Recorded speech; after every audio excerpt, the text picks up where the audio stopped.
Your honour, IPC section 420 आणि IPC section 468 यानुसार हेच सिद्ध होतं की जयंत यांनी श्रीनिवास यांची फसवणूक करून मालमत्ता स्वतःच्या नावावर हस्तांतरित करून घेतली आणि हे सर्व यांनी जान्हवी दळवी यांच्यावर मानसिक दबाव आणण्यासाठी केलेलं आहे आणि त्याची देखील आरोपीला शिक्षा व्हायला हवी.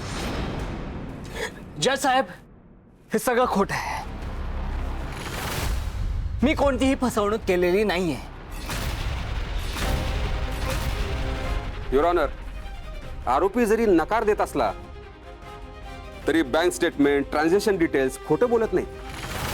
श्रीनिवास दळवी यांच्या बँक खात्यात जयंतने कशा प्रकारे आर्थिक गैरव्यवहार केला याचे सर्व डिटेल्स आपल्यासमोर मांडण्यात आलेले आहेत. तसेच हा घोटाळा ज्याच्या मदतीने केला गेला त्या सब रजिस्ट्रारलाच मी इथं साक्षीसाठी बोलावू इच्छितो. सब रजिस्ट्रारला बोलवा. Thank you sir.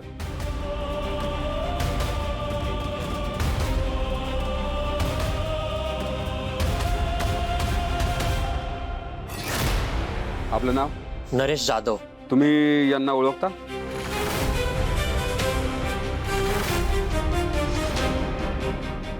मिस्टर नरेश, उत्तर द्या. हो हो साहेब. कसं ओळखता? साहेब, काही दिवसापूर्वी यांनी माझ्याकडूनच घराची खोटी कागदपत्र आणि सील तयार करून घेतली होती.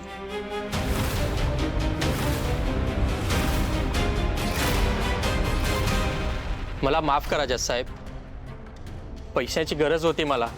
कर्जेपोटीमुळे मी त्या बिचाऱ्या माणसांना फसवलं. मला देव पण माफ नाही करणार. हे सगळं प्लॅनिंग ह्या जयंत सरांचंच होतं साहेब. मिस्टर नरेश, कोर्टात सुद्धा तुम्हाला माफी मिळणार नाहीये. कोर्ट या भ्रष्ट रजिस्ट्रारवर तत्काळ IPC सेक्शन 465 आणि 471 या कलमांतर्गत गुन्हा दाखल करून त्यांना पोलिसांच्या ताब्यात देण्याचा आदेश देण्यात येत आहे. Thank you your honour.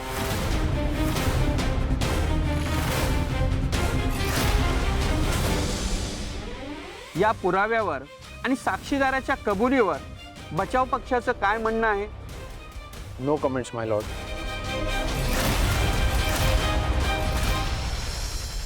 Your honour, आरोपी जयंत कानिटकर यांच्या विरोधात प्रत्यक्ष पुरावे, मेडिकल रिपोर्ट्स, बँक फ्रॉडचे कागदपत्र आणि निष्पक्ष साक्षीदार या न्यायालयासमोर मांडले आहेत.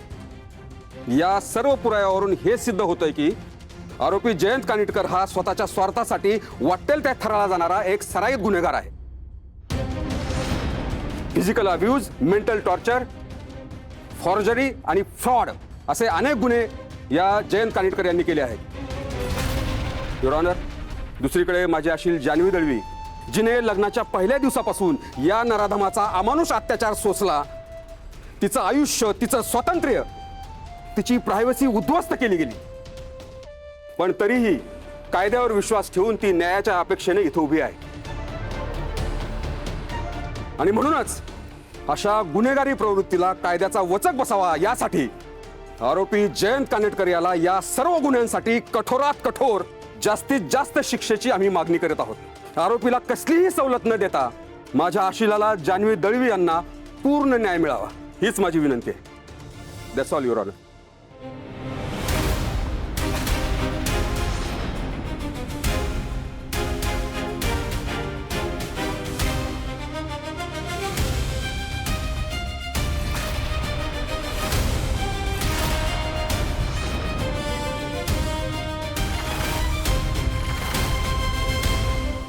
कोर्टापुढे आतापर्यंत सादर केलेले सर्व प्रत्यक्ष पुरावे, कागदपत्रे आणि साक्षीदारांच्या जबाबावरून हे निदर्शनास येते की आरोपी जयंत कानिटकर यांच्यावर लावलेले सर्व गुन्हे सिद्ध झालेले आहेत.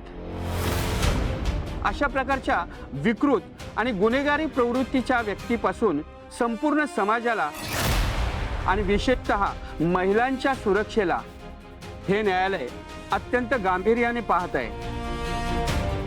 अशा गुन्हेगारांवर कायदेशीर कठोर कारवाई केली जाते आणि पीडितांना पूर्ण न्याय मिळतो. हा विश्वास देशातील प्रत्येक नागरिकांचा न्याय व्यवस्थेवर असणं अत्यंत गरजेचं आहे. म्हणूनच समाजात अशा गुन्ह्यांना थारा मिळू नये आणि कायद्याचा वचक राहावा यासाठी हे कोर्ट आरोपी जयंत कानेटकर यांना IPC सेक्शन 498 सेक्शन 420 आणि सेक्शन 468 अंतर्गत 7 वर्षाच्या सश्रम कारावासाची आणि दंडाची शिक्षा सुनावत आहे.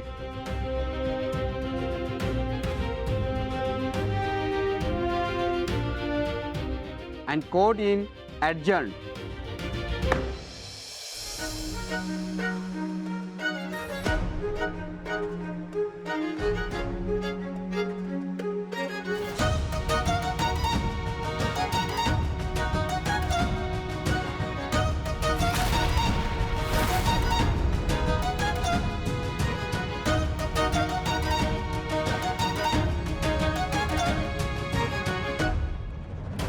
जयंत कानेटकर, अजूनही तुझ्यावरचे सगळे आरोप सिद्ध झालेले नाहीये. आज तुझ्यामुळे माझे बाबा हॉस्पिटलमध्ये आहेत. जर का त्यांना काही झालं ना तर मी तुला सोडणार नाही. लक्षात ठेव, तुला शिक्षा देण्यासाठी काय वाटेल ते करायची तयारी आहे माझी. आयुष्यभर जेलमध्ये चढशील तू. जानू, मी जेलमध्ये गेलो ना तरी तुला विसरणार नाही. लवकरच परत येईन मी, बघशील तू. पण तरी एक गोष्ट लक्षात ठेव जानू, तुझ्या सगळ्यात जवळच्या व्यक्तीचं एक मोठं सिक्रेट मला माहिती आहे.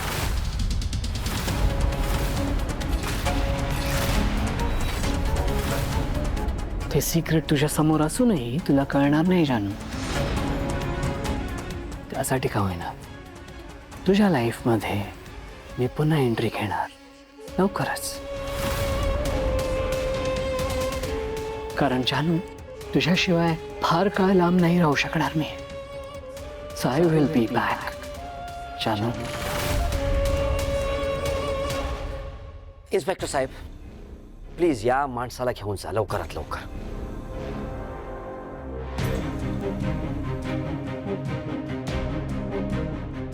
विश्व, हा जयंत नक्की कोणत्या सिक्रेट बद्दल बोलत होता? कसलं सिक्रेट माहिती आहे ह्याला? जानू, कमॉन, तू का आज ओळखतेस या जयंतला? तो मुद्दाम बोलत होता हे तू खचावीस म्हणून. जानू, जयंत तुझ्या आयुष्यात पुन्हा कधीच येणार नाहीये. शिक्षा झालीये त्याला. तू केस जिंकलीयस जानू. पण हे फक्त आणि फक्त तुम्ही सगळेजण माझ्या सोबत होतात म्हणून शक्य झालं.